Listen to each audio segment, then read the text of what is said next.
Baik, syukron jazilan Ustadz Saifuddin Muhammad Sayuti, imam kita juga sekaligus pembawa acara kita pada setiap pengajian Al-Fauzen. Yang saya hormati pula Bapak Ketua DKM Masjid Al-Fauzen, Bapak Gunardi, para pengurus yang tidak bisa saya sebutkan satu persatu. Ada Pak Anton di bidang dakwah, ada ibu-ibu juga mungkin menjadi pengurus Masjid Al-Fauzen, Profesor Nahrawi yang hadir bersama kita, mendampingi, membimbing. Mudah-mudahan kita semua Bapak Ibu jamaah Masjid Al-Fauzin senantiasa sehat walafiat, diberkahi kehidupannya, dan insya Allah kita tidak hanya bertemu di dunia, tapi kelak kita bertemu kembali, bermajlis kembali di dalam surga Allah Subhanahu wa taala. Amin ya rabbal alamin. Baik, bismillahirrahmanirrahim. Assalamualaikum warahmatullahi wabarakatuh. Alhamdulillahil qawiyil matin. Wassalatu wassalamu ala nabi khatamil anbiya wa sayyidil mursalin. An-nabi ar-rasul al-amin. Nabiyina wa maulana Muhammadin sallallahu alaihi wasallam wa ala alihi wa ashabihi wa man tabi'ahu wa walahu bi ihsanin ila yaumiddin. La haula wa la quwata illa billahil aliyyil azim, amma ba'du. Alhamdulillah kita selalu bersyukur kehadirat Allah Subhanahu wa taala, khususan pada pagi hari ini Allah perkenankan kita bermajlis bersilaturahim secara virtual, mengkaji dan menggali ayat-ayat Allah, tuntunan Nabi, dan juga seluruh pandangan para ulama kita, agar insya Allah Allah berkenan selalu menghadirkan hasanat di dunia, kebaikan-kebaikan dalam kehidupan dunia kita, dan Allah persiapkan karenanya hasanat fil akhirah, kebaikan-kebaikan di yaumil qiyamah kelak. Amin ya rabbal alamin. Salawat dan salam kita sampaikan kepada baginda junjungan alam, manusia pilihan, teladan sepanjang zaman, Nabi besar Muhammad sallallahu alaihi wasallam. Insyaallah kita selalu berusaha untuk mengikuti dan meneladani, mengamalkan semua tuntunannya, sunnah-sunnahnya, termasuk pada siang hari ini atau pagi hari ini kita menjalankan tuntunannya bersilaturahim, saling menyapa, saling bertegur, saling bertanya kabar. Makanya Ustaz Saifuddin selalu mengawali dengan bertanya kabar. Disapa semua yang hadir, Masya Allah. Saya mohon izin, karena belum hafal ini, jadi saya menyapanya yang saya kenal. Bukan berarti ya tidak saya kenal, tapi belum saya kenal. Insya Allah, kalau sudah waktunya offline, lebih lagi peningkatan dari perkenalan silaturahim kita, insya Allah. Mudah-mudahan karena kita mengikuti tuntunan Nabi, kita pula termasuk yang mendapatkan syafaat di yaumil qiyamah. Amin ya rabbal alamin. Hadirin wal hadirat, jamaah, Bapak Ibu sekalian, rahimakumullah. Tema yang kita bahas adalah bagaimana memahami urf dan adat sebagai sumber hukum. Ada yang membedakan antara al-urfu dengan al-adatu, tapi ada yang menyamakannya. Namun jika mengacu kepada kaidahnya al-adah muhakkam, yaitu adat kebiasaan itu adalah menjadi landasan hukum. Tetapi istilah yang digunakan para usuliyin adalah al-urfu. Arafa ya'rifu ma'rufun urfun. Begitulah dua istilah ini sesungguhnya satu, dan secara esensinya adalah ada kebiasaan-kebiasaan masyarakat Arab dahulu, ada adat dan tradisi orang-orang terdahulu yang juga menjadi acuan hukum dan menjadi bagian dari hukum yang dilestarikan oleh Nabi Shallallahu Alaihi Wasallam. Ada kebiasaan orang Arab menjamu tamu, bahkan menjamunya dengan berbagai jenis makanan, maka menjadi kebiasaan. Dan karena sudah menjadi kebiasaan dan Nabi tidak mengatakan A ataupun B, maka masyarakat Arab selalu berusaha untuk menghormati tamu sebagai bagian dari kebiasaan yang baik, kebiasaan yang mulia. Demikian sedikit pengantar tentang al-urfu wal 'adatu masdarun min masadir al-ahkam asy-syar'iyyah. Urf dan adat sebagai salah satu ya, bukan satu-satunya, salah satu Al-Quran pun salah satu, bukan satu-satunya. Al-Hadis pun salah satu. Al-Ijma pun salah satu. Jadi kalau salah satu itu enak, lengkap. Tapi kalau satu-satunya biasanya kurang lengkap.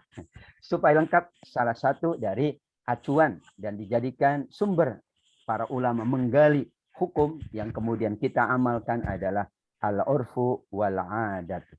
Secara definisi, al-urf ini pengantarnya adalah bukti kearifan Islam. Kita selalu mengenal kearifan. Makanya disebut dengan arif dan bijaksana. Kenapa arif? Karena dia tahu budaya dari kata uruf. Arifun, arafa, ya'rifu. Orang yang memahami uruf namanya arif. Tapi kita dikatakan arif itu orang yang bijaksana. Tapi sesungguhnya itulah ya salah satu bukti dari kearifan Islam. Kearifan Islam ada ketentuan hukum dalam Al-Quran yang itu dilestarikan padahal berasal dari tradisi masyarakat pra-Islam. Waris mewarisi itu tradisi. Pernikahan itu tradisi. Awalnya tradisi. Ya, kemudian Islam ya mengakui dan memberikan batasan-batasan supaya tradisi itu berlangsung dengan baik dan bermaslahat. Tapi ada tradisi-tradisi buruk yang tentu tidak boleh dilestarikan. Begitulah bukti dari kearifan Islam kita.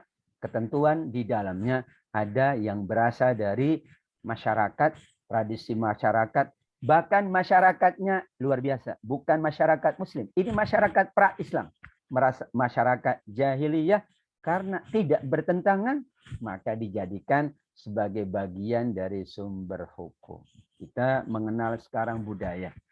Dan tidak mungkin sekarang, tentu Prof. Nahrawi lebih tahu ya, tidak mungkin kita menutup diri dari budaya luar.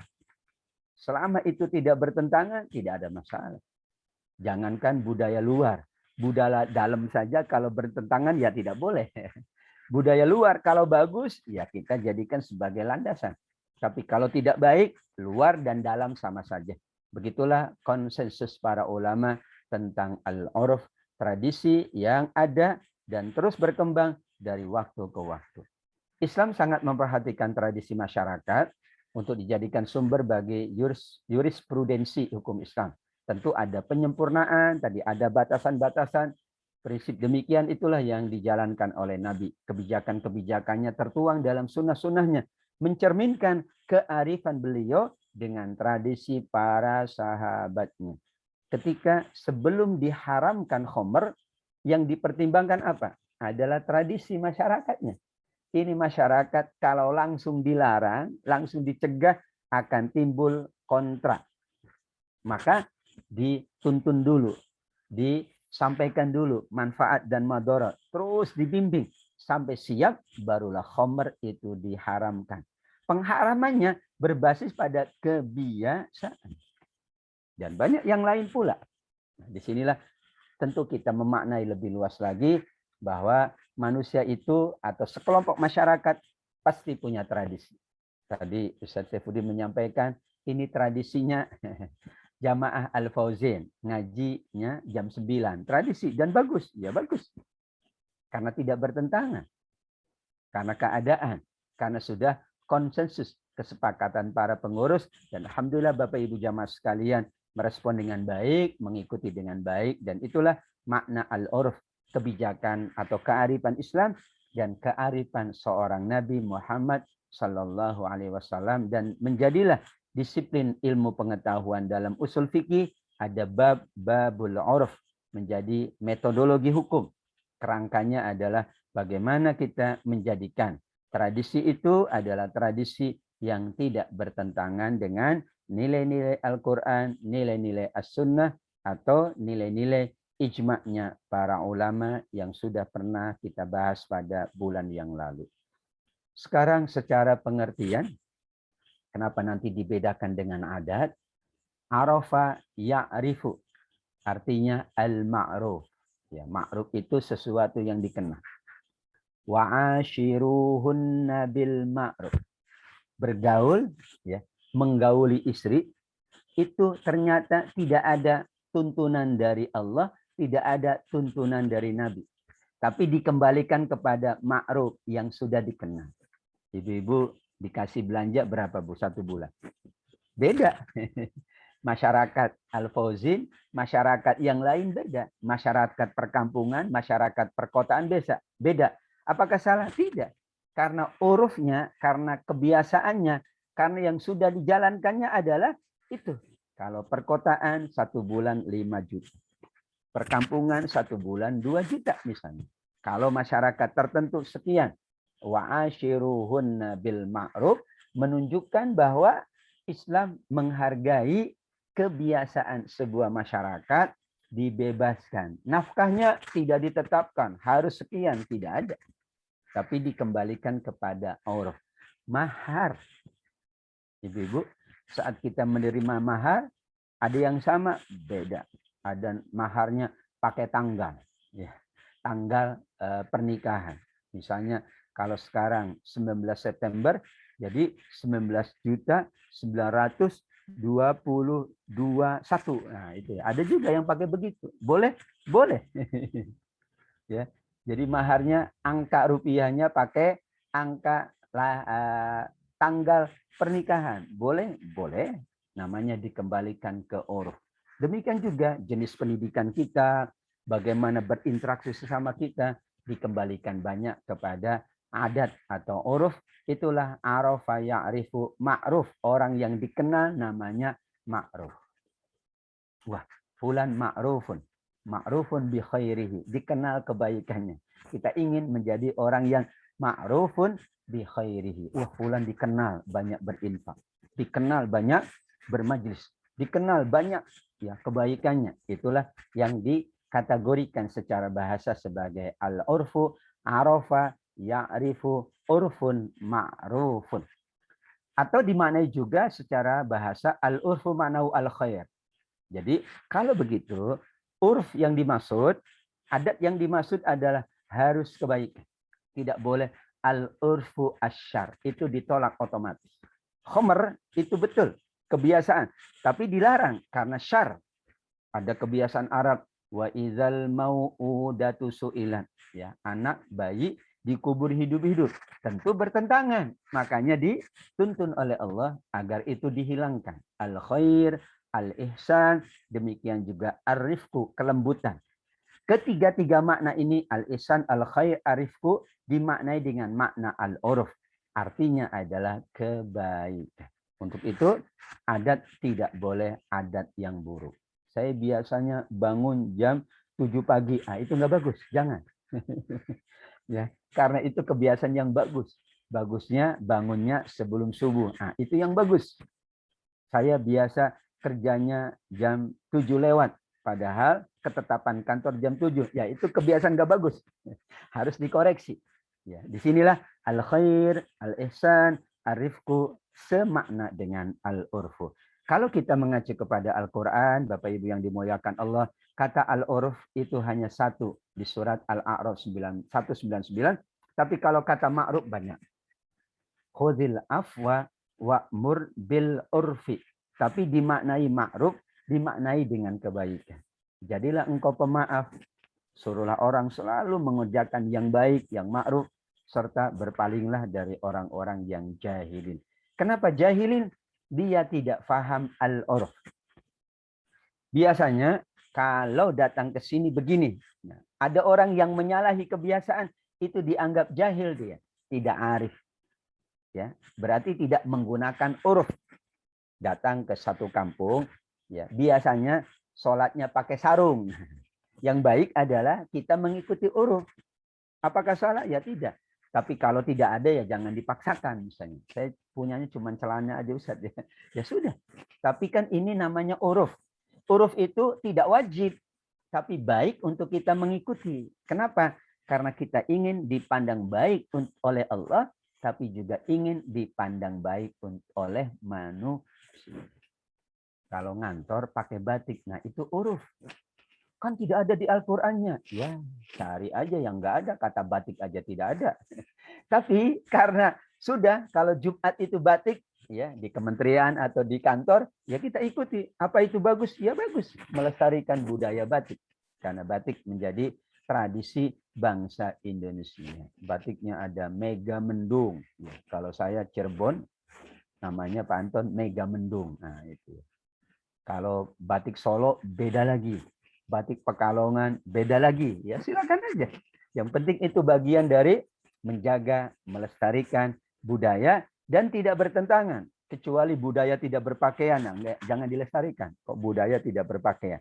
Budaya pakaian yang santun, yang baik, yang patut, yang layak, yang ma'ruf. Itulah pengertian dari kata al-urfu, al-ma'rufu secara bahasa.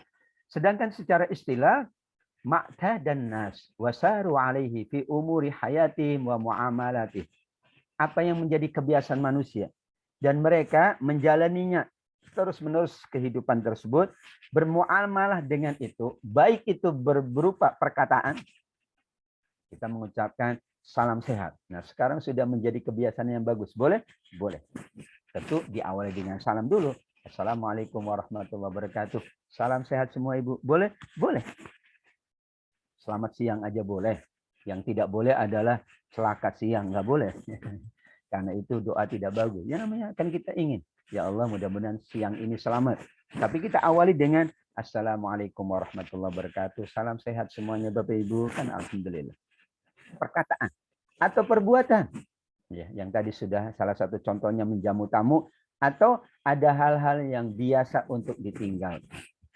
Sesuatu yang biasa ditinggalkan oleh sebuah masyarakat itu dinamakan al-urfu. Demikian juga disinilah terkadang antara al-uruf tadi dengan al-ada disamakan, ada pula yang membedakan. Nanti kita bahas apa perbedaannya, tapi ada definisi yang lain, apa yang menempati dalam jiwa manusia, secara logika diterima pula oleh tabiat dari akal yang sehat. Ya, anak kecil bersalaman itu tradisi. Maksudnya cium tangan betul tradisi. Tapi bagus. Karena ada yang beralasan, kan tidak cium tangan masyarakat Arab. Ya itu terserah saja. Tradisi kita adalah cium tangan. Bagus, bagus. Yaitu, dan manusia setuju, sepakat pula. Bahasa kita, kalau anak kecil nggak salam itu kayaknya nggak patut begitu ya. Kalau anak kecil nggak salaman sama orang tua, nggak patut. Nggak salaman sama guru, nggak patut. Dan itu urut. Ya. Tapi kalau melihat ada yang tidak bersalaman, tidak pula kita salahkan. Kecuali kalau tuntunan Al-Quran dan hadis atau ijma para ulama, kalau bertemu wajib salaman. Ada beberapa yang pelukan. Ya nggak ada masalah. Asal laki-laki dengan laki-laki. Ada tradisi berpelukan begini. Kalau di Afrika, Ustaz Saifuddin itu nggak begitu. Dia megang sini. Orang Sudan tuh sakit dipegang. Jadi ketemu itu gini. Aduh, sakit banget. Saya bilang pelan-pelan dong. Tapi itu tradisi. Jadi ketemu itu ini pegang. Kalau raja kita tahu. Yaitu dicium keningnya. Atau dicium ininya. Ada juga yang mencium ini. Jadi ketemu raja kita cium ininya. Gitu dicium. Nah itu penghormatan. Dan menyalahi? Ya tidak. Karena itu sudah menjadi konsensus bersama dan itu berbeda-beda. Jadi kalau kemudian tidak ada teks dari Al-Quran, tidak ada teks dari hadis untuk melakukan, meninggalkan sesuatu, maka kita lihat apa yang dijalankan oleh masyarakat dan ternyata tidak bertentangan itu dengan Quran dan hadis, maka boleh untuk dijalankan. Itulah gambaran ringkas tentang al-uruf secara istilah. Hati orang menerima, logikanya menerima, berarti itulah yang diinginkan oleh al-Islam sebagai bentuk dari kearifannya. Kearifan Nabi, kearifan juga para ulama menjadikan al-urf atau adat sebagai salah satu dari sumber acuan hukum yang dijalankan. Hadirin wal hadirat Bapak Ibu rahimakumullah. Sekarang antara uruf dan adat. Ada yang menyamakan adatun urfun karena artinya sama. Dan kalau itu sama, maka al-urf itu sebagai penguatnya terhadap kata adat. Adat, kemudian di atasnya itu al-urf. Karena yang lazim digunakan terminologinya adalah al-urfu daripada al-adat. Kenapa? Karena al-adat khawatir ada adat yang nggak bagus. Kalau al-uruf konotasinya pasti al-khair, pasti al-rifku, pasti al-ihsan. Tapi kalau adat, ada adat sayyi'ah, ada adat hasanah. kebiasaan baik, ada kebiasaan buruk. Tapi kalau al-uruf kata para ulama adalah sesuatu yang baik. Kalau buruk tidak masuk uruf, tapi adat saja. Adatnya ngambek, nah itu nggak bagus. Tapi kalau uruf nggak ngambek, adatnya ngambek ya. Itu namanya adat. Sehingga uruf itu di atas adat. Tapi tentu adat itu bahasa kita dan bahasa Arab. Karenanya ada sayyi'ah, ada hasanah, ada adat yang bagus, ada adat yang tidak bagus. Di antara pembedanya adalah berdasarkan konteks bahasa, yaitu sesuatu yang dikerjakan berulang-ulang tanpa ada hubungan rasional itu adat. Jadi tidak ada lagi pemikiran, tidak ada lagi yang penting udahlah saya melakukan ini. Pokoknya saya biasa makan jam 7, ya udah makan jam 7. Nah, itu adat. Tapi kalau uruf, ketika dia makan jam 7 dia ada pertimbangan. Jam 7 itu biasanya kita udah selesai sholat, udah selesai ini dan sebagainya. Jadi ada pertimbangan pemikiran. Saya breaknya jam 12. Pertimbangannya sudah masuk zuhur, sudah sekian. Nah, jadi ada pertimbang. Tapi ya udah, saya mah pokoknya selesai jam 12. Terserah bagaimana. itu adat. Bisa bagus, bisa tidak bagus.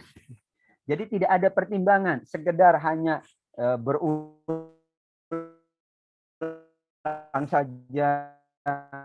Jadi tidak hubungan rasional. Tapi kan pertimbangan logika. Artinya akal kita menerima, hati kita menerima.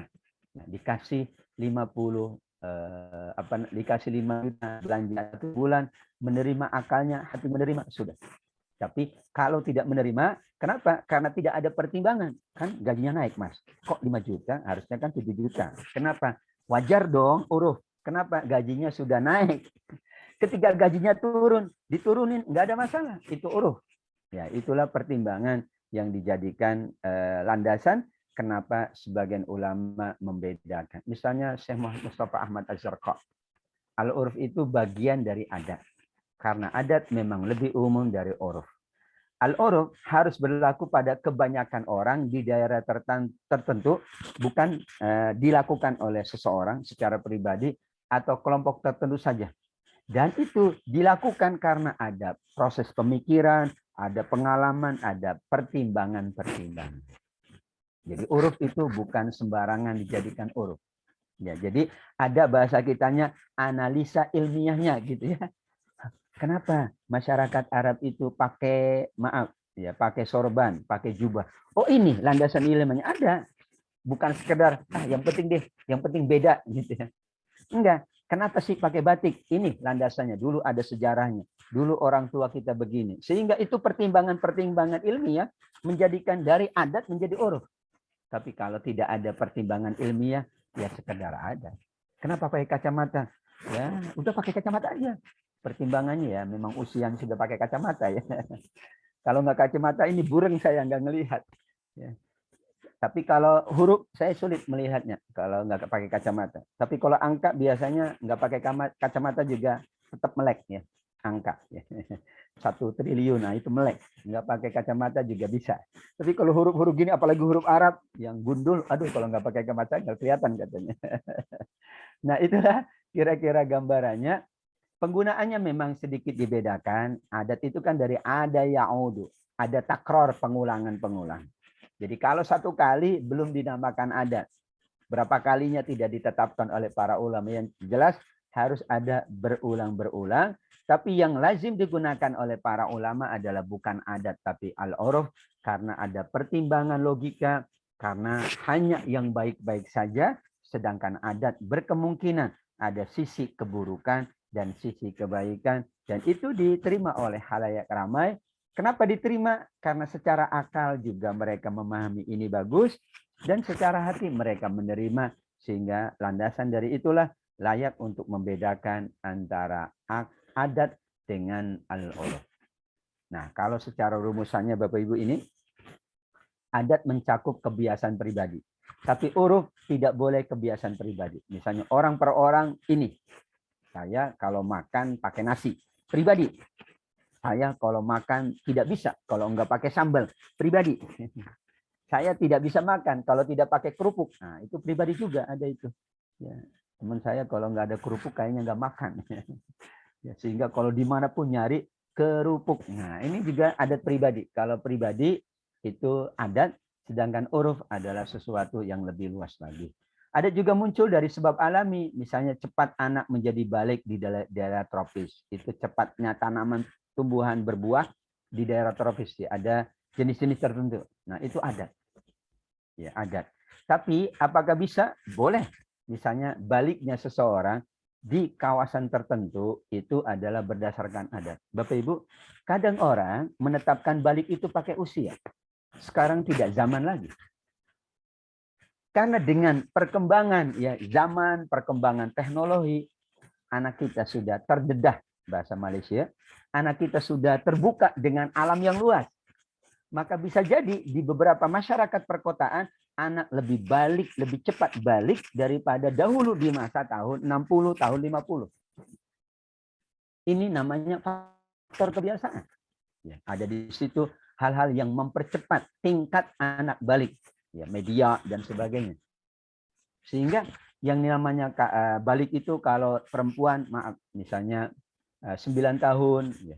Kalau laki-laki 10 tahun atau 15 tahun, itu adalah berdasarkan adat. Dahulu seperti itu. Nah sekarang, ya tidak. Makanya ditetapkan oleh Nabi bukan berdasarkan usia.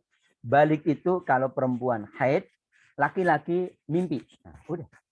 Mau umurnya berapapun, kalau sudah mimpi, balik nak. Mau berapapun, kalau sudah haid, kamu sudah balik nak. Itu juga awalnya ada. Kenapa para ulama, dahulu ulama fikih, ada yang mengatakan 7 tahun, 9 tahun perempuan, 11 atau 15 laki-laki. Karena dulu pertimbangannya umumnya anak-anak mencapai usia itu balik. Tapi kan ternyata ada yang 3 SMP nggak balik. Belum balik. Ada yang SD kelas 6 sudah balik. Ya, saya tidak tahu juga. Kalau saya katanya 3 SMP, ya berarti lambat banget baliknya di kampung. Kalau di kota, kadang-kadang 5 SD aja sudah menunjukkan tanda-tanda balik, itu pula menjadi catatan. Adat juga bisa muncul dari hawa nafsu tadi ya, kerusakan akhlak. Suap itu adat tapi tidak bagus ya. Korupsi sudah membudaya berulang-ulang. Kalau uruf ya tidak boleh, ya hanya individu tapi kebiasaan orang banyak. Insya Allah korupsi bukan uruf, tapi bisa menjadi adat budaya yang tidak bagus. Tapi urufnya insya Allah mayoritas bangsa ini tidak menghendaki adanya itu. Misalnya itu menjadi bagian dari pembeda antara uruf dan adat. Uruf bagian dari adat, adat lebih umum betul.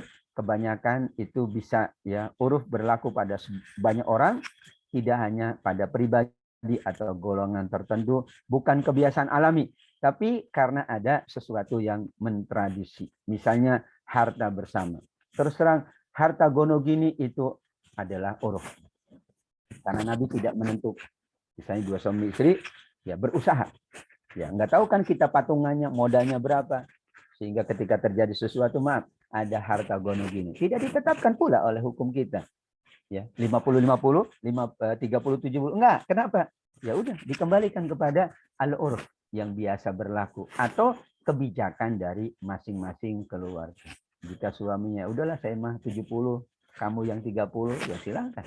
Asalkan disepakati dengan sebaik-baiknya. Harta gono gini juga memang tuntunan tidak ada. Karena dulu hartanya cuma gono, nggak ada gininya. Atau cuma gini doang, nggak ada gono. Nah sekarang kan ada gono dan ya dulu kan mayoritas yang bekerja laki-laki, sehingga gono doang, nggak ada gini. Nah sekarang kan ada laki-laki dan perempuan bekerja, maka ada gono dan ada ya gono itu suami, gini itu istrinya. Jadi kalau dulu gono saja. Orang tua saya gono karena ayah yang bekerja. Tapi sekarang kita semuanya mayoritas itu sudah gono dan gini. Maka ada harta gono gini. Kan tidak ada tuntunannya. Betul tidak ada. Tapi kan ini terjadi dalam masyarakat. Makanya harus ditetapkan berdasarkan urf, kebiasaan yang terjadi antara satu masyarakat dengan masyarakat lain, ada pembeda-pembedanya. Hadirin wal hadirat yang dimuliakan oleh Allah, kalau melihat beberapa jenisnya ada berdasarkan objek, yaitu ada qauli, lafal ungkapan tertentu. Ya, kalau kita menyebut dulu, saya ingat itu kalau beli sesuatu itu menyebutnya merek gitu ya. Beli odol bukan beli odol, tapi mereknya disebut. Nah, ini kalau karena online jangan disebut katanya. Jadi kalau udah beli daging itu otomatis daging sapi. Pada di situ ada ada sapi, ada kambing misalnya, ada kerbau, ada kuda. Pak, beli daging itu otomatis itu udah kebiasaan daging kambing. Beli odol ya udah disebut gitu ya. Sampai kadang-kadang salah. Orang nggak beli air mineral, tapi beli merek. Padahal kan nggak boleh beli merek. Merek itu mahal belinya. Harus ada prosedurnya mendapat merek.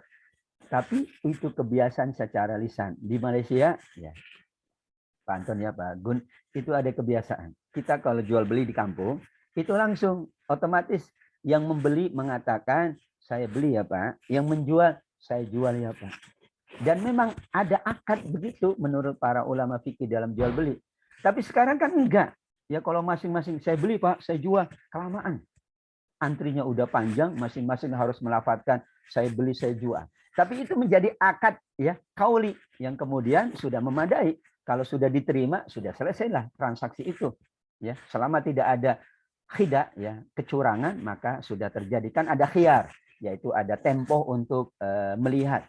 Khiyar waktu, ya kasih waktu 3 hari, saya lihat khiyar majelis selama di tempat itu, makanya kan cek sebelum keluar ya loket. Kenapa? Karena begitu khiyarnya. Khiyarnya adalah khiyar majelis. Kalau sudah keluar dari ini, maaf, tidak bisa dikembalikan. Karena khawatir, kalau dibolehkan sudah keluar, bahkan sudah seminggu, pura-puranya rusak. Padahal dirusak oleh pembeli. Makanya ada khiyarul majlis. Kebiasaan berlaku perbuatan, ya tadi, ya misalnya mengambil makanan di antara keluarga, gitu, tanpa kita kulonuwun. Ya udah, memang udah biasa. Kita datang ke rumah orang, ke rumah ayah dan ibu kita, ada makanan. Boleh Bu, langsung. Boleh. Ya, karena itu sudah mentradisi. Kan rumahnya bukan rumah kita tentu. Rumah orang tua kan rumah kita. Rumah anak kita juga rumah kita. Dan sudah menjadi tradisi. Pokoknya yang di atas meja itu berarti milik umum. Tapi kalau di atas meja masing-masing, ya milik masing-masing. Ya, saya berikan ketetapan begitu. Jadi kalau udah di meja umum, maaf, ini siapapun boleh makan. Tapi kalau di meja masing-masing berarti punya masing-masing. Apalagi pakai tulis nama, nah, itu punya masing-masing ya. Jangan diambil. Kan tulis nama, ini punya fulan. Itu supaya memudahkan agar kita jangan keliru. Ya, milik umum, milik pribadi dianggap milik umum, nggak boleh juga. Sehingga dilihatlah antara teman kan biasanya ya tidak menyebut Pak minta ya Pak, langsung saja ada pulpen geletak ya langsung dipakai. Padahal Bapak Ibu tidak ada pinjem pulpen karena otomatis tintanya berkurang. Tapi nggak minta, Pak, tadi tintanya berkurang loh sedikit, nggak minta dikembaliin. Itu sudah menjadi tradisi, ya, dan tidak dianggap perbuatan yang dilarang. Secara jenis ada kauli, ucapan-ucapan, ada amali atau fi'li. Ya, ini beberapa contoh lain dari kauli, ya, biasanya ya, kias, ya, sama dengan maaf, tolak juga demikian. Ya, kalau sudah tradisi, pulanglah ke rumah orang tuamu, itu dianggap perceraian, maka perceraian. Tapi kalau tradisinya tidak, ya tidak. Berarti tergantung uruf. Kalau itu bahasanya bersayap. Tapi kalau kalimatnya kalimat langsung, sorry, nggak bisa. Ya. Tapi disitulah dia menjadi catatan para ulama. Bahwa kebiasaan bisa dijadikan dasar hukum. Maaf, kebiasaan di sini, ya kalau maaf melakukan ini ucapannya. Kalau tidak begini, ya sudah. Dan uruf itu tidak bisa dibohongi. Ya, uruf bisa kita tanya fulan, bisa tanya fulana, atau bisa kita tanya masyarakat dalam ilmu sosiologi tentunya atau antropologi kita melihat kebiasaannya kalau datang begini itu begini, kalau datang begitu maka akan terjadi sesuatu yang tidak diinginkan. Ya kebiasaan. Saya dulu pernah katanya ya tentu Prof. Nahrawi lebih tahu nih Pak Gun juga. Kita kalau datang ke Amerika ya naik kendaraan kemudian di stop oleh polisi jangan keluar karena memang itu dianggap melawan. Jadi memang tetap di mobil. Ada sahabat saya keluar langsung begini karena dianggap akan melawan. Kalau di kita kan keluar supaya dianggap menghormati. Nah ini juga kenapa? Karena berbeda. Ya, sehingga perlu dipertimbangkan itu karena ini tidak menyalahi. Ada jalan di sebelah kanan, di sebelah kiri. Sedangkan amali banyak sekali ya. Tadi penjual sepakat sudah tidak perlu lagi saya jual, saya beli kelamaan. Apalagi kalau online kan nggak ada akadnya. Akadnya sudah tertulis. Sudah tidak perlu lagi akad secara qauli, ini juga menjadikan bagian dari uruf, boleh untuk dijalankan dan tidak menggugurkan kesohihan dalam proses jual beli. Ada uruf yang umum, berlaku di mana-mana, seluruh penjuru dunia, bangsa dan agama. Seperti misalnya menganggukkan kepala, tanda setuju.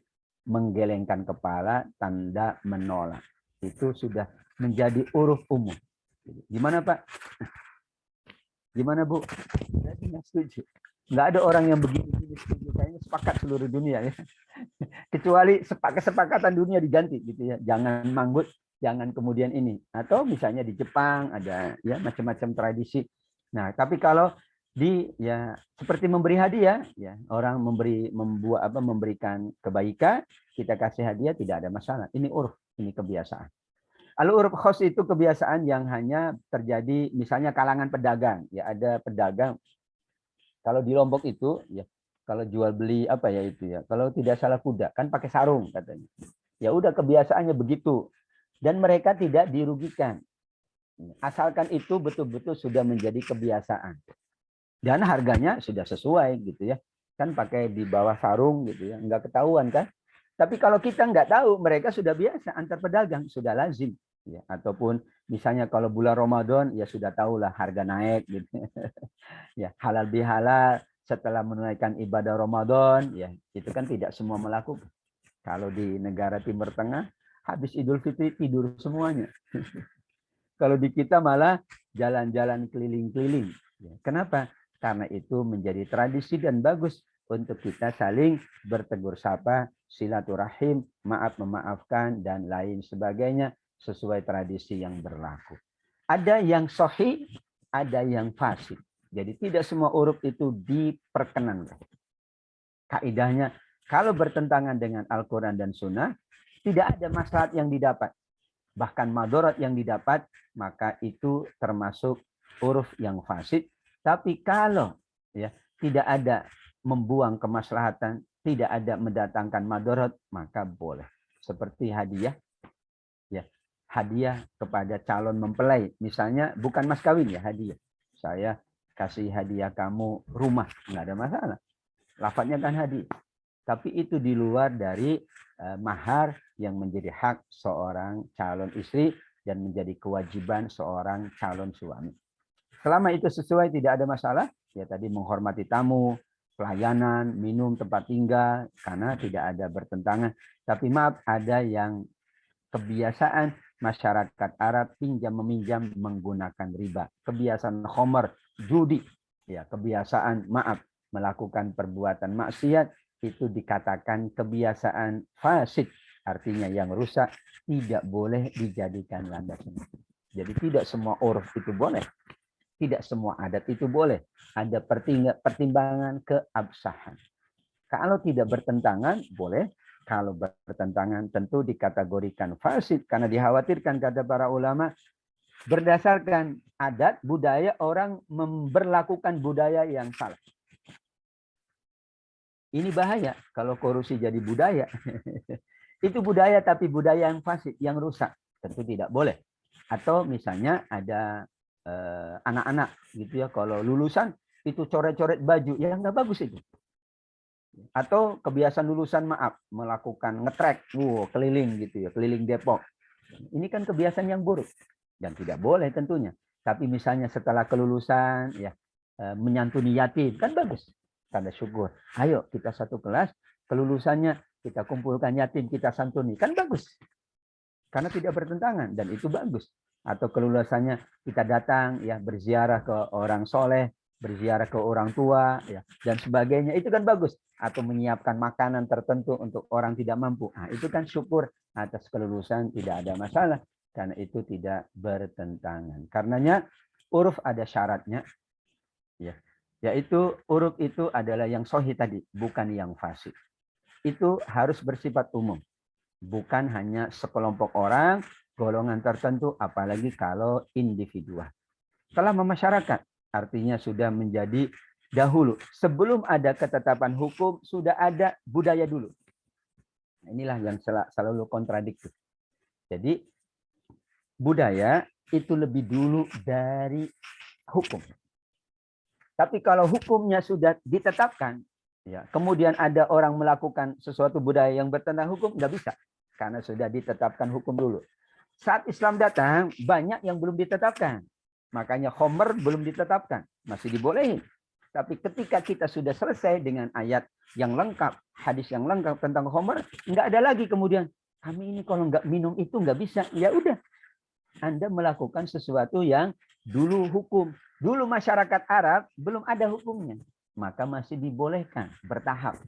Nah, disinilah pembedanya pula. Tidak boleh kemudian ya hukum sudah ada, ketetapan sudah ada, kok membuat tradisi yang bertentangan dengan hukum dan ketetapan itu.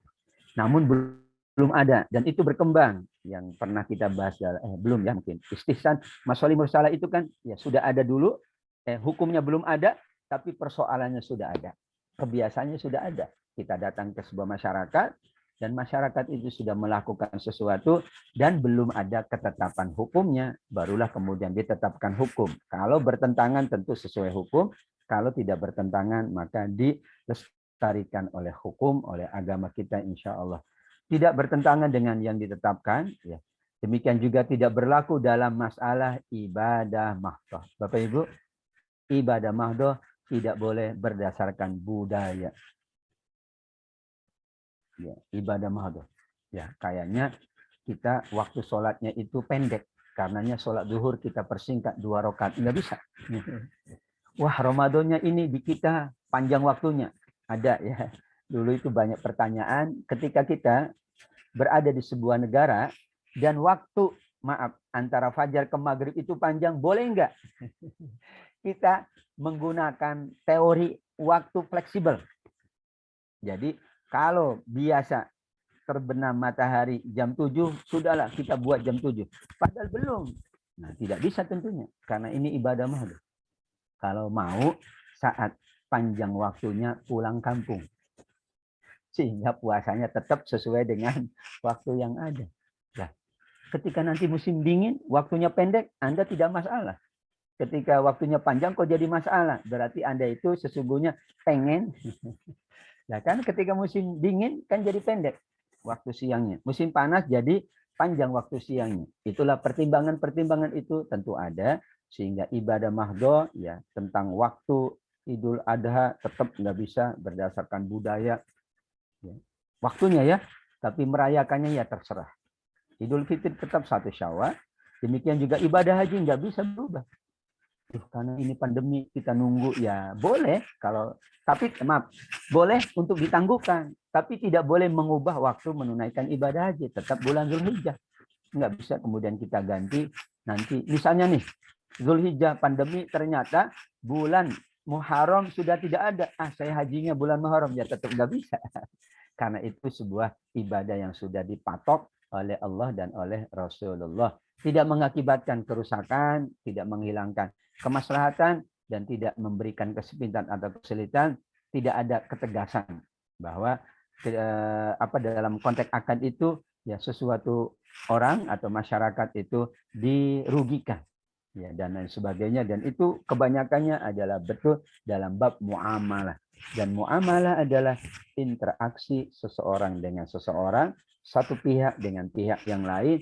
Kalau mereka sepakat itu sudah masuk kategori uruf, asal kesepakatannya adalah kesepakatan yang baik. Kalau kesepakatan yang buruk tentu tidak boleh dijadikan sebagai alasan.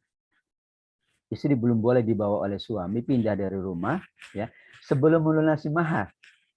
Ketika berakad kedua pihak telah sepakat bahwa sang istri sudah boleh dibawa oleh suaminya tanpa ada persyaratan untuk melunasi mahar. Ada sebagian masyarakat ya, yang menetapkan ya uruf begitu. Tentu ya dalam tanda kutip ya mahar kan dalam akadnya nakdan yaitu kontan. Mungkin dalam konteks ini ada beberapa masyarakat ya sudahlah. Sekarang kita selesaikan dulu secara formal dan kemudian kan maharnya mungkin besok gitu ya karena memang masih tutup tokonya apalagi pandemi gitu ya masih belum nanti keluarnya pada jam sekian pada tanggal sekian itu menjadi pertanyaan para ulama tapi kalau itu sudah disepakati dan sudah menjadi uruf maka tidak ada masalah. Uruf digunakan oleh para ulama selama tidak bertentangan, ya, bahwa itu juga menunjukkan ketelitian, dan ketelitian itu menjadi bagian dari catatan kita. Dan kita lihat beberapa ulama kita, ini Imam Syatibi dan Imam Qayyim, menerima dan menjadikannya, yaitu misalnya seseorang yang menggunakan jasa pemandian umum dengan harga tertentu. Padahal Bapak Ibu, di dalam kamar mandi, ya berapa lama nggak ada yang tahu. Jumlah air yang dipakai juga tidak tahu. Tapi yang jelas, kalau masuk kamar mandi 2.000. Sekarang ditulis, maaf, buang air kecil 2.000, mandi 5.000. Ya tinggal bilang aja buang air kecil. Orang tidak tahu juga mau mandi. Pas keluar, kamu buang air kecil. Iya tadi buang air kecil. Kan saya buangnya kecil-kecil, dikit-dikit. Tapi ke seluruh tubuh saya. Nakalin namanya. Artinya ya sudah. Kan berapa lamanya enggak disebut. Kecuali kalau disebut 15 menit sekian, 30 menit sekian. Ya, selama itu sebuah hal yang tidak ada masalah, maka berlaku pembayaran sesuai dengan yang ketentuan. Itu juga menjadi catatan, dan itu akad yang sah. Dan beberapa pandangan ini, kalau Malikiyah memang memahami adat itu sebagai amalnya ulama Madinah atau amalu ahlil Madinah. Sebetulnya kata ulama ini menjadi pertanyaan. Karena Imam Malik rahimahullah menjadikan tradisi masyarakat Madinah sebagai hujjah. Jadi kalau masyarakat Madinah itu melakukan sesuatu, maka itu sudah menjadi konsensus dan layak dijadikan hujjah. Contoh misalnya berinfak sekian, ya sudah. Kalau tidak sekian berarti menyalahi kesepakatan bersama. Dan itu sudah dijadikan landasan Imam Malik. Tapi menggunakan bahasa amalu ahlil Madinah. Sama saja dengan kebiasaan masyarakat Madinah. Hanafiyah menggunakannya dengan amalu ahlil Kufah. Karena beliau tinggal di Kufah, di Irak. Ya udah, kalau orang Irak begitu ya sudah. Tapi kita tidak boleh kalau sekarang. Amalu, masyarakat Indonesia. Nanti dulu, karena ada yang baik dan ada yang buruk, baru ditelaah kembali. Imam Syafi'i dikenal dengan qaulun qadim dan qaulun jadid, yaitu kejadian beliau ya menetapkan yang berbeda ketika berada di Mekah, berarti di situ ada tradisi masyarakat Mekah. Ketika beliau kembali ke Mesir, itu ada tradisi yang berbeda, maka ada qaulun qadim, qaulun jadid. Kalau tidak dipertimbangkan budaya masyarakat, enggak ada qaulun qadim, enggak ada qaulun jadid. Pokoknya qaulun sajalah, enggak pakai qadim dan jadid. Ketika di Mekah berbeda lagi. Ketika di Madinah berbeda. Menunjukkan Imam Syafi'i menggunakan apa yang terjadi di masyarakat. Dan nanti dalam pembahasan lain bahwa adat ini atau tradisi uruf ini itu bisa berkembang dan bisa diberlakukan pada satu waktu, bisa tidak diberlakukan pada waktu yang lain. Beda dengan Quran dan Sunnah, itu berlaku sepanjang masa. Sehingga disinilah pula kenapa ada qaulun qadim Imam Syafi'i, qaulun jadid amalu ahlil Madinah Imam Malik, atau Imam Hanafiyah adalah amalul Kufah. Penduduk Kufah itu dianggap semua yang dijalankan layak dijadikan dasar hukum. Saya dulu dari Afrika, itu kebiasaannya Bapak Ibu, mandinya seminggu sekali. Dia bilang udah kebiasaan kami di sana. Jadi kalau tidak ada Jumat, nggak mandi. Mungkin kebiasaan anak-anak kita pun ada. Tapi udah satu masyarakat, bukan person to person. Ya, karena memang sulit air. Sehingga alhamdulillah ada mandi sunnah hari Jumat. Sehingga itu dijadikan landasan urufnya orang-orang Afrika beberapa daerah. Kemudian dari uruf itu dibuatlah kaidah. Adat kebiasaan bisa menjadi hukum. Tidak diingkari perubahan hukum disebabkan perubahan zaman dan tempat. Kenapa terjadi perubahan zaman dan tempat? Perubahan keadaan masyarakat. Berarti budaya dipertimbangkan. Yang baik itu menjadi uruf sebagaimana yang diisyaratkan itu menjadi syarat. Jadi kalau kita mensyarati sesuatu dan syarat itu dipenuhi, itu sudah layak menjadi hukum. Demikian juga yang ditetapkan melalui uruf sama dengan yang ditetapkan melalui nas Al-Quran dan Sunnah. Jadi kedudukannya sama dengan apa yang ditetapkan oleh Allah, apa yang ditetapkan atau setiap ketentuan yang diterangkan oleh syarak secara mutlak. Tidak ada pembatasnya dalam syarak itu, tidak ada juga ketentuan bahasanya maka dikembalikan kepada uruf. Selama belum dibatasi dengan batasan yang sangat rigid, maka boleh dikembalikan kepada uruf. Di sini dari uruf itulah 5 kaidah ini menjadi acuan. Ya, kalau sudah terbiasa ini, maka yang dilakukan itu adalah sebuah landasan hukum. Dan nanti ada perubahan-perubahan sesuai dengan keadaan. Karena kebiasaan bisa jadi berubah. Dahulunya makan sekian, tiba-tiba ada perubahan. Inilah perubahannya. Ya, bisa masyarakat tertentu, di zaman tertentu, tempat tertentu, ada juga ini memberi peluang keluasan hukum. Supaya hukum ini dinamis. Dan banyak lagi ya masalah-masalah yang memang tidak tertampung. Di kias tidak bisa dimasukkan, istihsan tidak bisa masoleh, maka uruflah yang menampung. Mungkin bahasa kita ada tampungan-tampungan yang banyak. Ya. Ini kalau dimasukkan ke ijma, nggak mungkin. Dimasukkan istislah, nggak mungkin. Istihsan nggak mungkin. Masoleh nggak mungkin. Kias nggak mungkin. Maka uruf ini tampungan yang lebih luas. Daya tampungnya amat sangat luas. Namun tadi tentu ada yang uruf yang sahih yang boleh diamalkan, ada uruf pula yang fasid, yang rusak, yang tidak boleh diamalkan. Tapi dengan perkembangan itu, ya uruf yang terjadi dalam satu masyarakat, seperti ngaji. Dulu ngajinya luring, luar jaringan. Sekarang daring dalam jaringan. Uruf kan? Iya. Dan tidak ada masalah, tidak ada masalah. Dulu ya silaturahim offline. Sekarang silaturahim online. Kenapa? Karena perubahan. Nanti suatu saat insya Allah pandemi ini berakhir, amin. Maka berarti kita kembali pada uruf yang awal. Berarti ada uruf pertama, ada uruf kedua, dan mungkin ada uruf-uruf berikutnya. Tergantung bagaimana dinamika persoalan atau perkembangan atau apa yang terjadi di dalam masyarakat. Sehingga disinilah menunjukkan kearifan. Menunjukkan fleksibilitas, keleluasaan, tapi tidak liberal. Tentu tetap mengacu kepada nas Al-Quran terlebih dahulu, nas Al-Hadis. Kalau sudah ada di Quran, nggak bisa lagi pakai uruf. Zakat, zakat ya, itu kepada 8 asnaf. Ya sulit. Tapi yang bisa diurufkan adalah fisabilillahnya. Karena fisabilillah ini sulit. Kan bahasanya fisabilillah. Bukan pada orang yang berperang. Fisabilillah. Bukan fil jihadi, fil kitali, fil guzati. Bukan. Makanya MUI sepakat dalam fatwanya boleh untuk guru ngaji. Kenapa? Kan fisabilillah. Dan ini perkembangan. Tapi 4 mazhab semuanya adalah fisabilillah itu hanya untuk orang berperang. Tapi kan sekarang nggak ada perang lagi. Ya, mereka yang betul-betul. Dan kategori jihad sudah diperluas. Dan itulah makna fisabilillah misalnya. Tapi itu kan kebiasaan. Kalau di kita ada guru ngaji. Mungkin di tempat lain nggak ada guru ngaji. Ya karena memang nggak ada yang ngaji. Tapi guru ilmu, ya nggak ada masalah. Guru yang lain. Ini juga nanti perluasan-perluasan. Tapi yang jelas perubahan pada uruf itu dimungkinkan. Sehingga tidak ada kata ya bahwa kalau sudah ada kebiasaan, kita ikut kebiasaan itu. Namun jika ada kebiasaan dan kemudian ada perkembangan di dalam masyarakat, dan secara pertimbangan kemaslahatan, akal yang sehat, pertimbangan kebaikan, ada kebiasaan yang lebih bagus, maka kita jalankan kebiasaan itu. Dan ini kategori yang memungkinkan sebuah uruf itu berubah dari satu waktu ke waktu yang lain. Al-uruf harus dipertimbangkan di dalam memberi fatwa dan keputusan.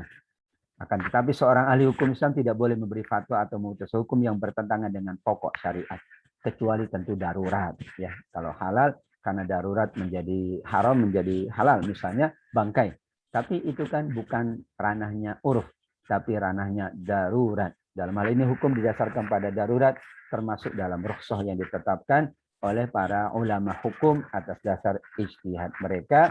Sehingga al-urf ini adalah merupakan salah satu dari sekian banyak ya pertimbangan-pertimbangan, dan Islam menerima budaya, menerima kebiasaan selama itu tidak bertentangan.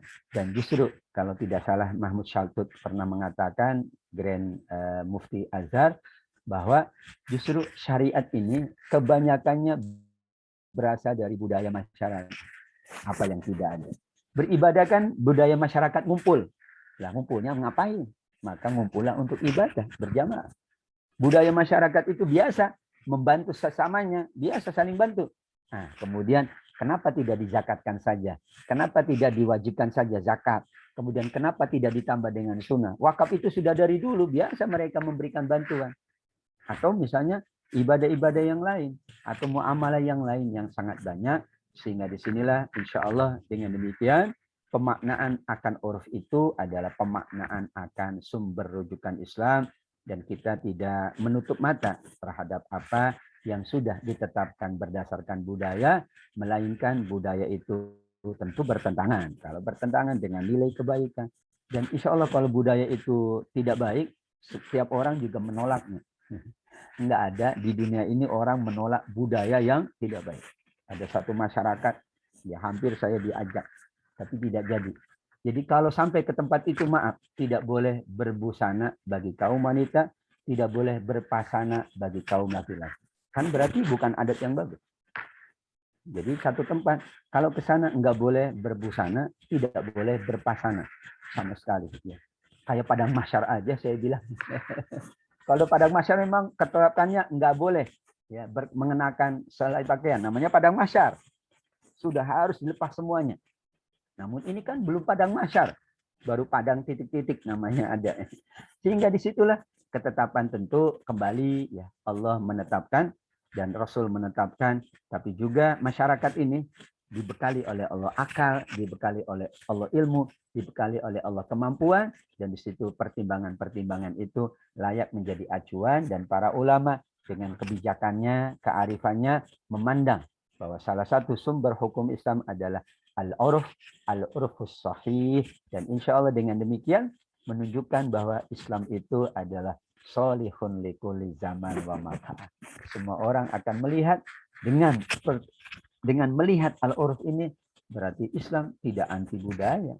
Ya, Islam itu amat sangat ya menjaga kebaikan-kebaikan yang pernah dijalankan oleh masyarakat, dan masyarakat mendapatkan kebaikan dari budaya gotong royong, bagus. Karena itu budaya yang melekat di dalamnya saling tolong menolong. Kan intinya saling tolong menolong. Halal bihalal budaya, tapi intinya silaturahim. Dan sekian banyak yang diinisiasi oleh masyarakat, dan itu hal yang sangat positif. Ya, wisuda enggak ada, tapi wisuda itu budaya yang baik. Kenapa? Karena supaya mereka yang di wisuda itu ada kesyukuran, ada kebahagiaan, dan insya Allah akan meningkat. Dulu di Timur Tengah, saya pun nggak ada budaya wisuda ya. Selesai aja, nggak ada inaugurasi. Kayaknya ini banget hambar gitu. Tapi itulah namanya, dan tidak boleh kita salahkan karena memang mereka menganut ya sistem demikian, sedangkan kita alhamdulillah dengan keleluasaan, dan disitulah saling mengingatkan, mendoakan, saling menyampaikan apresiasi, penghargaan, bagian dari kita melestarikan apa yang sesungguhnya idkhalus surur fi qalbi mu'min, yaitu menyampaikan kebaikan, menyampaikan kebahagiaan di dalam hati seorang beriman, itu adalah termasuk amal yang sangat dicintai oleh Allah Subhanahu wa taala. Demikian Bapak Ibu, 50 menit lebih, mohon maaf kelebihan, 1 jam hampir apa yang dapat saya sampaikan. Padahal adatnya 50 menit tadi saya sebutin, tapi insya Allah ini baik ya. Karena tidak bertentangan dengan nilai-nilai kebaikan. Demikian saya kembalikan ke beliau. Wallahu a'lam bishawab. Terima kasih pada semuanya yang hadir. Masya Allah memberkahi majelis ini. Ibu-ibu juga dalam kesibukannya tetap bersama majelis Al-Fauzan. Dan mudah-mudahan kita tetap bersama majelis ini sampai kita menghadap Allah Subhanahu wa taala.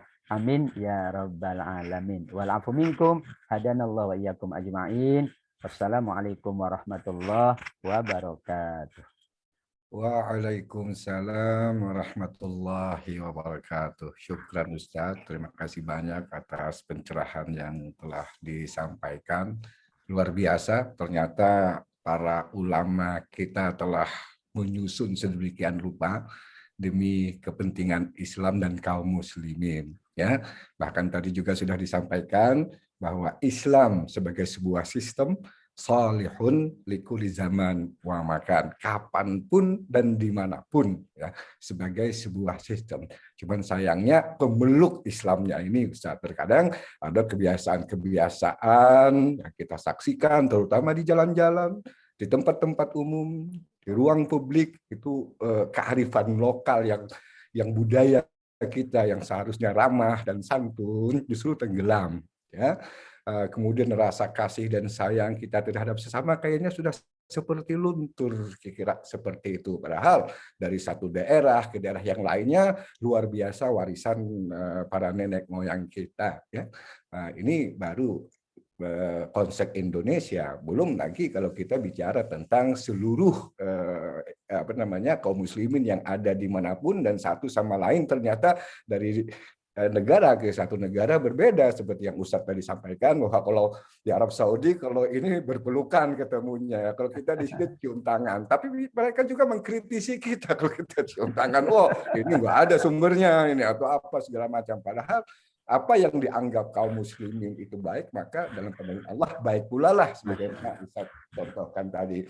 Baik, terima kasih Pak Ustadz atas pencerahan yang boleh sampaikan. Terima kasih pula Bapak dan Ibu sekalian, dan tidak ketinggalan Ibu Sri Untari, Ketua Majelis Taklim. Ibu-ibu hadir juga bersama kita dan memberikan dukungan ya kepada kita semua. Silahkan Bapak Ibu sekalian yang ingin langsung berinteraksi dengan Bapak narasumber kita melalui ruang Zoom ini atau melalui ruang chatting kalau kebiasaan tidak terbiasa dengan langsung, dan karena ada juga di antara kita yang terbiasa menulis dari ruang chat, ya. Tapi ada juga yang bisa langsung, ya. Ini semua tergantung kebiasaan Ibu Bapak seperti apa, ya. Dan kita sudah ijma'kan, kita sudah sepakati, manfaatkanlah waktu yang telah difasilitasi oleh Al Fauzan ini, mumpung ada narasumbernya yang mumpuni ya bersama kita semua.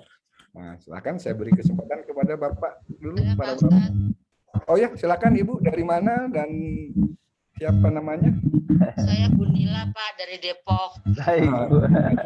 Silakan langsung. Mau nanya Pak Ustadz, Assalamualaikum warahmatullahi wabarakatuh. Waalaikumsalam warahmatullahi wabarakatuh. Silakan Bu. Kita punya kebiasaan gini Pak Ustadz, kalau saudara-saudara kan suka arisan gitu atau enggak kumpul silaturahmi, suka cipika-cipiku gimana tuh Pak Ustadz? Assalamualaikum. Waalaikumsalam warahmatullahi wabarakatuh. Ya. Cipika-cipiku ya, artinya ya berpelukan kemudian ditambah dengan cium pipi ya. Kalau antar perempuan nggak ada masalah. Ya. Bahkan Nabi kan pernah mencium sahabatnya. Karenanya dalam hadis kan inni uhibbuka fillah. Aku cinta kamu wahai sahabat. Nah, ekspresi dari cinta kan beragam. Sebetulnya asal muasalnya itu. Ketika kita menghormati orang tua, mencium tangan kan itu lahir dari cinta kita kepada orang tua, sayang kita kepada orang tua, hormat kita kepada orang tua. Biasanya kan ini ya, pipi dengan pipi. Ya mulut ya nggak boleh ya. Yang bukan mahram nggak boleh, tapi kan pipi dengan pipi, kemudian perpelukan. Ya. Kalau di masyarakat Arab malah ya ada juga yang hidung dengan pipi. Maaf, bukan mulut tapi hidung. Ada yang mengatakan boleh karena itu ya tidak menunjukkan, maaf, yang dilarangkan kalau itu melampiaskan nafsu atau itu menimbulkan fitnah. Kalau itu sudah menjadi tradisi, tidak ada fitnah lagi. Wah, ibu nih suka sama ibu. Enggak, karena sudah menjadi tradisi. Yang khawatir itu kan tidak biasa dilakukan, kemudian melakukan, yang melihat tidak tahu gitu ya. Akhirnya timbullah fitnah. Misalnya ada ya laki-laki mengatakan kepada sesama laki-laki, aku cinta kamu. Itu kan langsung rame. Hah? Padahal tuntunan nabinya adalah begitu. Inni uhibbuka fillah. Aku cinta kamu karena Allah. Tapi kalau sudah kalau belum biasa jangan ya. Di depan orang enggak biasa kita bilang saya cinta kamu, langsung orang lain pulang kirim WhatsApp ya, share viral, ini orang suka sama laki-laki, padahal maksudnya adalah sesuatu yang dibolehkan. Untuk itu boleh cipika-cipiki selama tentu ya dalam koridor batas yang dibolehkan, tidak boleh juga berlebih-lebihan, dan itu hanya untuk menunjukkan kita akrab, kita saling mencintai, mengasihi karena Allah, dan arisan itu tentu dibolehkan. Karena itu maksud dari arisan biasanya Bunila kan untuk saling membantu. Biasanya juga insya Allah yang diariskankan, diarisakan, ya. Apa ya Bu? Arisnya apa ya? Yang di objeknya adalah yang boleh-boleh gitu, arisan umroh gitu ya, arisan kendaraan gitu ya. Kecuali kalau arisannya yang dilakukan arisan yang diharamkan. Arisan suami nggak boleh ya. Arisan anak nggak boleh. Ya, sehingga disinilah dibolehkan karena juga di beberapa tradisi masyarakat juga melakukan hal yang sama dan dilihat dari nawaitu serta hikmahnya bukan untuk melampiaskan nafsu tapi sebagai ekspresi dari cinta dan kasih sayang selama bukan dengan ini dengan bibir tapi dengan ini ya, pipi dengan pipi atau hidung masih dibolehkan karena itu tidak menunjukkan pelampiasan dari nafsu. Wallahu a'lam bishawab. Itu Bu Nila. Ya, terima kasih Pak Ustadz. Baik. Terima kasih Pak Ustadz atas jawaban yang telah disampaikan. Ya, saya rasa cipika-cipiki ya pandangan umum ya dalam satu komunitas ibu-ibu ketika melakukan suatu acara ya, cipika-cipiki itu bagian daripada ma'ruf kalau dari Ustadz ya. Naam. Asal jangan Betul. berlebihan ya. Udah ma'ruf amin lagi bagaimana. Ya insya Allah dipercaya lah ya, tidak boleh membiaskan maksud saya gitu. Ya memang kadang-kadang saking banyaknya budaya kita nih Pak Ustadz, ya kan. Kadang-kadang ada yang bersumber dari Islam, ya kan. Ada yang juga tidak bersumber, tapi selama itu baik ya baiklah menurut pandangan Allah, kira-kira kan begitu, ya. Nah, cuman kadang-kadang kan kita suka melihat melihat bungkusnya tanpa melihat isinya gitu. Kalau isinya halal bihalal itu kan bungkus ya. Tidak ada barangkali habis Idul Fitri ada halal bihalal gitu. Allah di atas halal. Tapi kalau melihat isinya ya, barangkali juga masalah orang kematian Ustadz ya.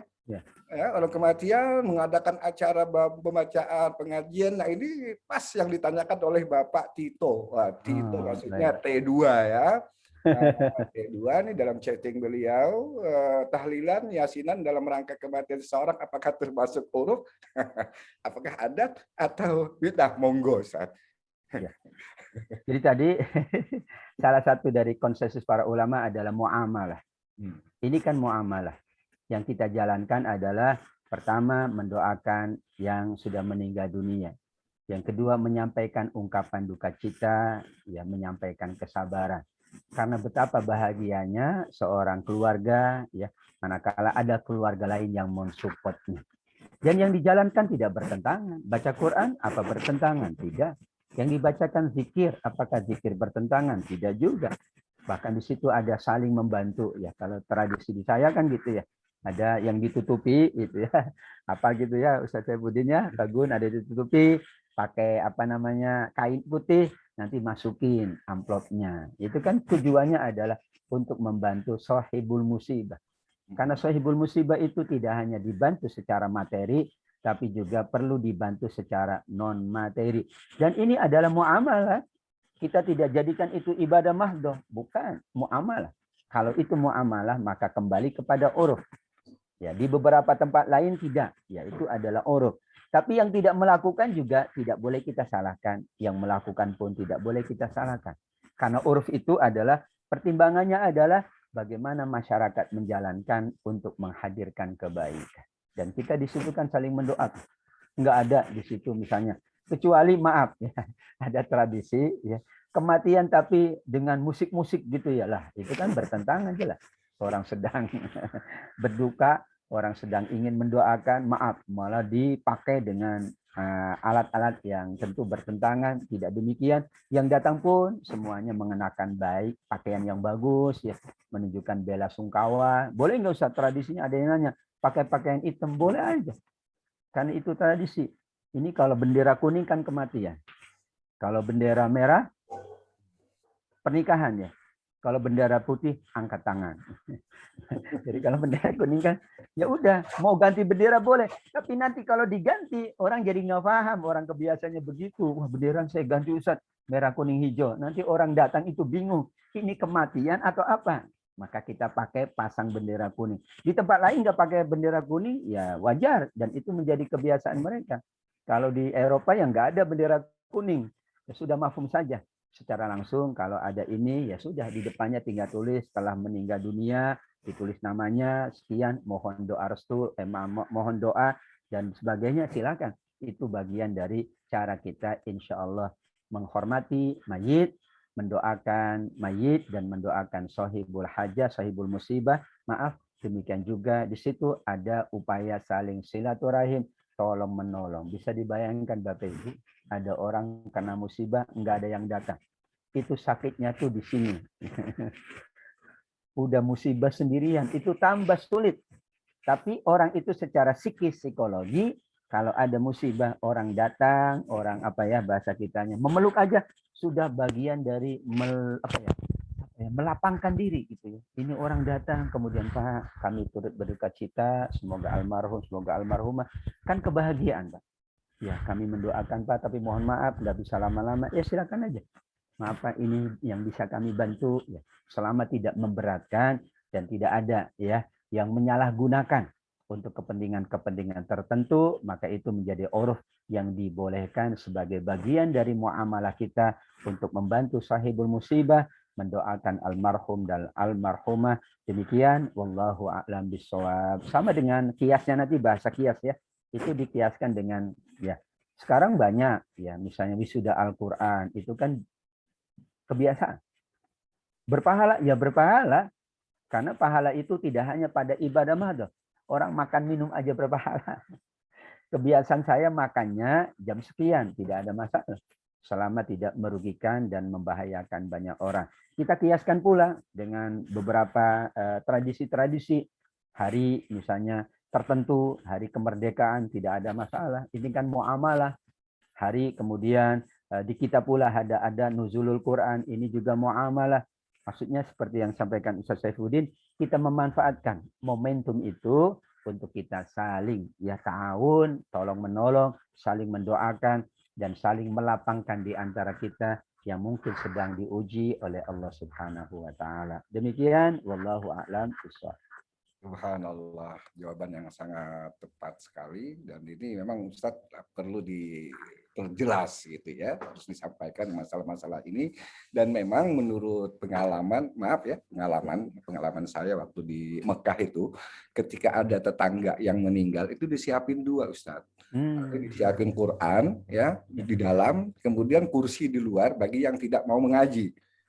Ya kan? Nah, tapi ya saudara-saudara kita yang juga kebetulan alumni daripada di mana Ustadz berada, itu kebetulan ini tidak ada seperti ini gitu kan. Dalil kemana? Dari aja sendiri kan gitu. Nah, dengan nada yang kurang inilah kurang pas. Padahal dakwalah bil hikmah wal mau'izah hasanah, dengan baik. Allah juga kan melarang khamar itu kan bertahap ya.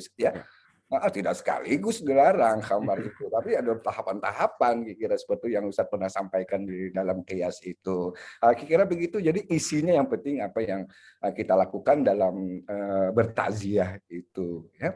Jadi bukan bungkusnya yang dilihat, sekalipun bungkus itu tidak ada di zaman Nabi. Tapi yang di dalamnya isinya itu adalah ajaran-ajaran Nabi semua. Begitu.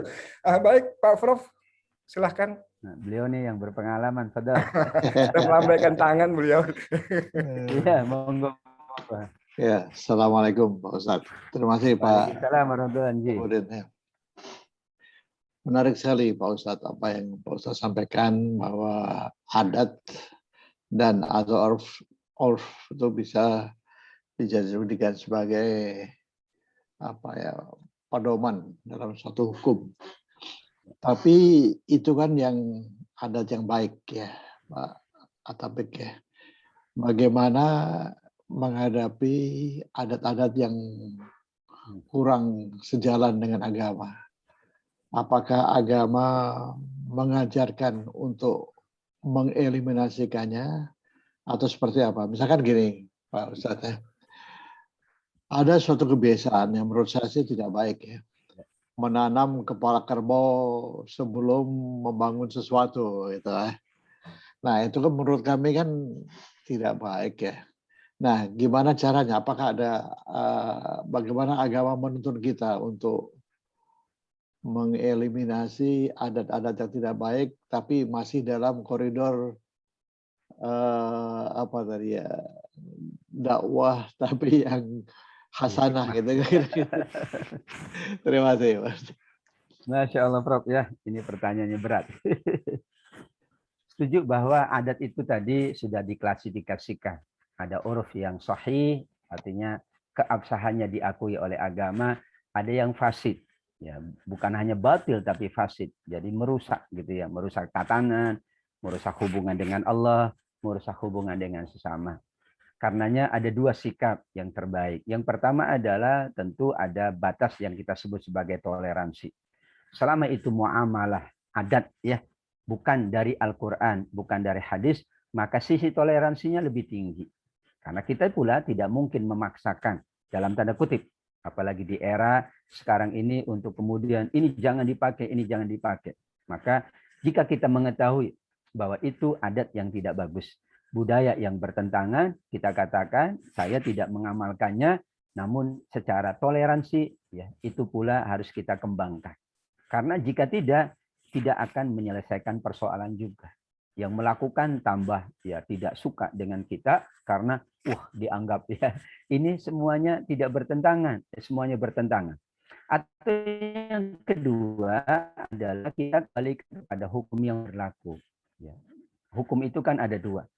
Ada hukum Allah yang ditetapkan, hukmullah, dan ada hukum wad'i, hukum yang disepakati oleh kita. Karenanya disinilah kita hanya menyepakati yang baik-baik, adat-adat yang tidak bertentangan. Dan kita tidak menyepakati hal atau adat-adat yang bertentangan. Karena kita berbilang kaum, karena kita berbilang macam-macam, maka di sini tentu dalam mensikapinya secara keimanan, tentu kita tidak akan melakukan adat yang bertentangan. Tapi secara kebangsaan, karena kita hidup di masyarakat yang plural, dan tidak mungkin ada kemampuan kita untuk melakukan itu, maka kita katakan ya lakum dinukum waliyadin. Ini persoalan yang berat memang, karenanya memang beberapa pertanyaan atau beberapa hal yang terjadi di masyarakat itu ada yang memasukkan dalam ranah agama, tapi lebih baik kita masukkan jangan di ranah agama. Karena kalau yang bukan awalnya ranah agama, kita masukkan ranah agama, agamanya jadi berat. Tapi kita masukkan ini adalah ranahnya adalah ranah kebangsaan, ranah sosial. Kalau ranah sosial maka menjadi aman. Karena uruf itu tidak dimasukkan ke hal yang mahdoh. Sudahlah kita masukkan ke muamalah. Kenapa? Karena bab muamalah ini bab yang sangat fleksibel. Tadi misalnya ya pakaian, uruf, ya silakan fleksibel. Tapi kalau pakaian dimasukkan kepada bab agama berat sekali. Orang harus pakaian ini, orang harus mengenakan ini, kan berat. Sudahlah, berpakaian itu lebih baik masukkan dalam kategori muamalah, yaitu adalah bagaimana kita berinteraksi, bersikap kepada sesama. Yang terakhir bahwa ya apa yang terjadi ini tentu ya masih ada hubungannya dengan dahulu. Ya, kita mengenal sejarah bangsa kita, sejarah dahulu. Kalau dulu saya belajar sejarah ya, Prof, mohon dikoreksi, yaitu ada animisme, ada dinamisme, yaitu kepercayaan kepada yang sifatnya itu bisa menimbulkan kekuatan atau menimbulkan perlindungan. Pada dengan zaman teknologi, dengan zaman ilmu yang terus berkembang, seharusnya itu ya berkurang sedikit demi sedikit.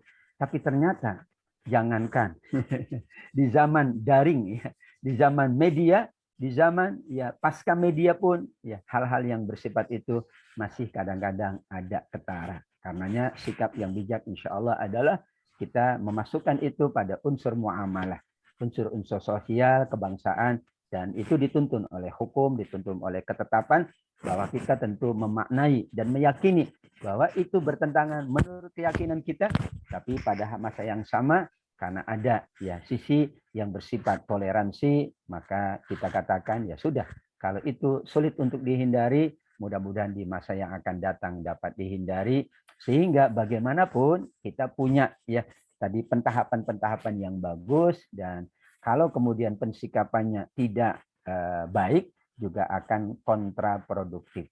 Yang melakukan kesalahan itu jika kerap disalahkan bertambah dia salah. Tapi mudah-mudahan dengan bahasa yang lebih bijaksana, bahasa yang lebih bagus, ya itu akan sedikit demi sedikit. Dan ternyata ini luar biasa para kiai kita dahulu, ya para founder kita itu kan mengajak masyarakat itu bertahap sekali. Kalau kita mengenal Wali Songo dengan wayang. Tapi tujuan aslinya bukan wayangnya, bukan nonton wayang. diselipkanlah dalam cerita-ceritanya, cerita keimanan, cerita apa ya, kalau kita nonton Sunan Kalijaga dan sebagainya. Kenapa? Karena tidak mungkin kalau kemudian langsung gitu ya, secara ini apa namanya frontal melakukan sesuatu yang masyarakat sejak awal memang menjadikan itu bagian yang tidak bisa dipisahkan dari kehidupannya. Bertahap, alhamdulillah, teredukasilah masyarakat, semakin maju pengetahuan, semakin baik ya memahami sesuatu, sehingga lambat laun hal-hal yang sifatnya tadi mistik itu sudah alhamdulillah tidak seperti dahulu. Kalau dulu dikit-dikit kan menggunakan itu. Kalau mau bangun rumah ya narok sesuatu gitu ya. Kalau mungkin mau apa ya ini ya beli sesuatu disimpan di sini katanya supaya kebal. Ternyata nggak kebal-kebal juga. Nah ini bertahap tentu ya, dan kita memahami apa yang terjadi dalam masyarakat ini, dan berarti PR kita alhamdulillah masih banyak.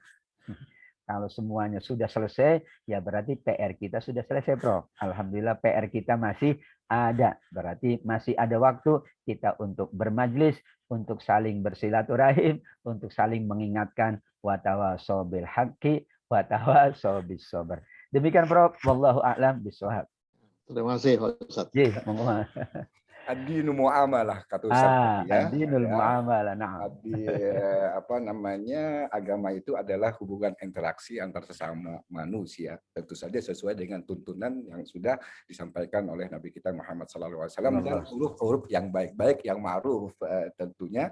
Dan mereka-mereka ini adalah ada orang beragama semua, terutama adalah kaum muslimin. Cuman sayangnya Ustadz deh, gitu kan ya. Sayangnya gitu kan, bahwa agama yang mereka adopsi ini hanya cenderung formalitas ya, dan hanya untuk ritual-ritual tertentu. Kita melihat sholat Jumat, masya Allah penuh.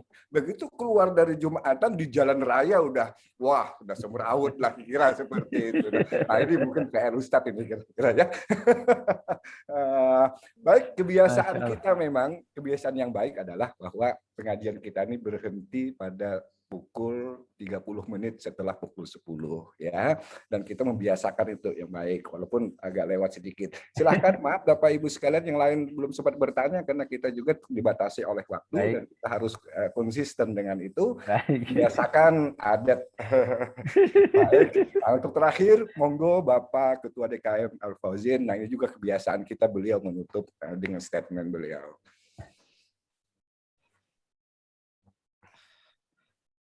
Assalamualaikum warahmatullahi wabarakatuh. Waalaikumsalam warahmatullahi wabarakatuh. Alhamdulillahirabbil alamin.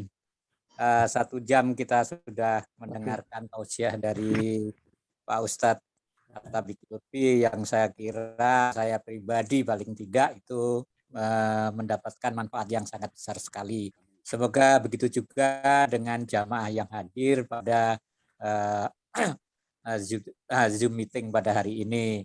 Dan juga tadi ditambah dengan pertanyaan-pertanyaan yang saya kira cukup berbobot dan untuk cuma dijawab dengan tangkas oleh pertanyaannya berat soalnya tadi.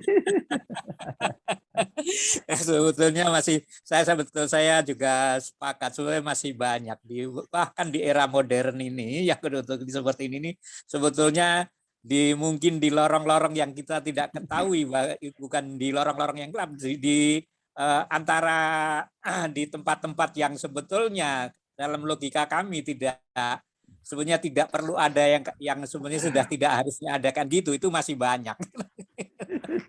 Ya kalau kita lihat di media dan untuk ininya, jadi ternyata saya sepakat PR kita. Jadi yang pada hemat saya adalah sebenarnya kadangkala itu adalah persoalan keyakinan yang belum utuh. Jadi ketika orang itu masih ragu pada sesuatu yang beruntungnya, kecenderungannya itu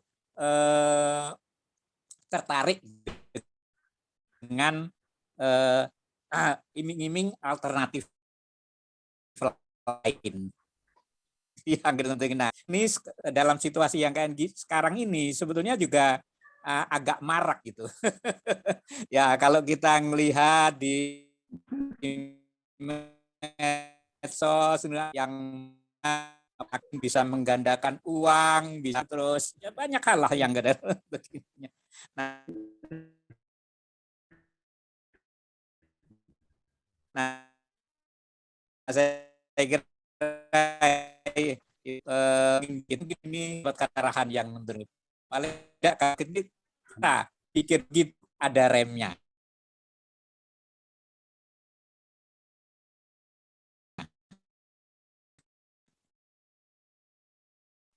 Ustaz juga ada di beberapa Waalaikumsalam warahmatullahi wabarakatuh. Terima kasih Bapak Ketua berikan komentarnya. Bapak Ibu sekalian, sebagai kata penutup bangsa bukan lihat dari luasnya daerah dan banyak jumlah penduduknya, tetapi diukur oleh nilai-nilai dan akhlak bangsanya. Silakan Ustaz. Mudah-mudahan pengajian kita pada pagi ini mendapat berkah dan rahmat dari Allah Subhanahu wa taala, dan Ustaz jangan bosan membawa ilmunya ke tengah masyarakat yang belum terbiasa dengan ilmu seperti ini. Nah, kita jadikan ini menjadi sebuah kebiasaan. Baik, Ustaz, insyaallah. kami mohon untuk membacakan doa, dan perlu saya sampaikan juga bahwa salah satu daripada jemaah kita yang biasa berinteraksi dengan Bapak, yaitu Bapak Haji Munadi Qasim. Masya Allah. Istri beliau seminggu yang lalu telah meninggal dunia. Innalillahi wa inna ilaihi Juga raji'un. sekalian, beliau sangat aktif sekali bersama kita di pengajian ini. Namun beliau titip salam, tidak bisa mengikuti acara ini karena banyak keluarga yang ada di rumah. Silakan Ustaz doanya. Baik, Bapak Ibu yang dimuliakan Allah, para pengurus, para tokoh, para sesepuh semuanya yang hadir, ya kita sangat yakin majelis ini adalah media kita bersilaturahim sesungguhnya. Tujuan saya pun silaturahim, dan banyak sekali ya masukan yang kemudian kita bisa elaborasi. Dan yakinlah selama keimanan itu baik, apapun yang terjadi akan menjadi baik, dan mudah-mudahan meningkatkan iman, meningkatkan takwa menjadi konsensus kita bersama, insya Allah. Bapak Ibu, kita bermohon kepada Allah, mudah-mudahan acara ini penuh dengan keberkahan. Allah catat sebagai taman-taman surga. Yang sedang sakit Allah berikan kesembuhan, yang sudah mendahului kita Allah berikan tempat yang layak di sisinya. Amin ya rabbal alamin. Bismillahirrahmanirrahim. Alhamdulillahirabbil alamin. Hamdan yuwafi ni'amahu wa yukafi'u mazidah. Ya Rabbana lakal hamdu kama yanbaghi li jalali wajhikal karim wa li 'azimi sultanik. Allahumma shalli wa sallim وبارك على سيدنا محمد وعلى آله وأصحابه أجمعين اللهم اغفر لنا ولوالدينا وارحمهما كما ربيانا صغارا ولمعلمينا ولأساتذتنا ولعلمائنا ولمشايخنا ولجميع المسلمين والمسلمات والمؤمنين والمؤمنات الأحياء منهم والأموات إنك سميع قريب مجيب الدعوات اللهم اشفنا أنت الشافي لا شفاء إلا شفاؤك شفاء لا يغادر سقما اللهم إنا نعوذ بك من البرص والجنون والجذام ومن سيء الأسقام ومن قرون وما شابهها يا رب العالمين اللهم أعنا على ذكرك وشكرك وحسن عبادتك اللهم تقبل من صلاتنا صيامنا قيامنا إنفاقنا صدقاتنا أذكارنا أعمالنا كلها جلها برحمتك يا أرحم الراحمين Allahumma barik lana fi majlisina, fi ulumina, fi amwalina, fi ahlina, fi sohbatina, ya arhamar rahimin. Allahumma taqabbal minna, innaka antas samiul alim, wa tub alaina ya maulana, innaka antat tawwabur rahim. Rabbana atina min ladunka rahmah, wa hayyi lana min amrina rasyada. Rabbana atina fid dunya hasanah, wa fil akhirati hasanah, wa qina adzaban nar, wa adkhilna jannata ma'al abrar. Ya Aziz, Ya Ghaffar, Ya Rabbal Alamin. Wa sallallahu ala khairi khalqihi Sayyidina Muhammad wa ala alihi wa ashabihi wa sallam. Subhana rabbika rabbil izzati amma yasifun. Wassalamun ala mursalin. Walhamdulillahi rabbil alamin. Taqabbalallahu minna wa minkum. Taqabbal ya Karim. Terima kasih Ustaz atas doa yang dipanjatkan. Mudah-mudahan doa kita ini diijabah dan diterima oleh Allah Subhanahu wa taala. Atas nama kerabat kerja yang bertugas, Bapak Ketua DKM selaku penanggung jawab, Bapak Anton Cahyo Harjo selaku pengarah acara, Bapak Angga dan Radon di meja putar penjaga Zoom, dan Ibu Diandra di admin. Sementara saya sendiri, Saifuddin M. Sayyidus, pembawa acara. Kurang lebihnya mohon dimaafkan. Wallahul muwaffiq ila aqwamit thoriq. Wassalamualaikum warahmatullahi wabarakatuh. warahmatullahi wabarakatuh. Waalaikumsalam warahmatullahi wabarakatuh.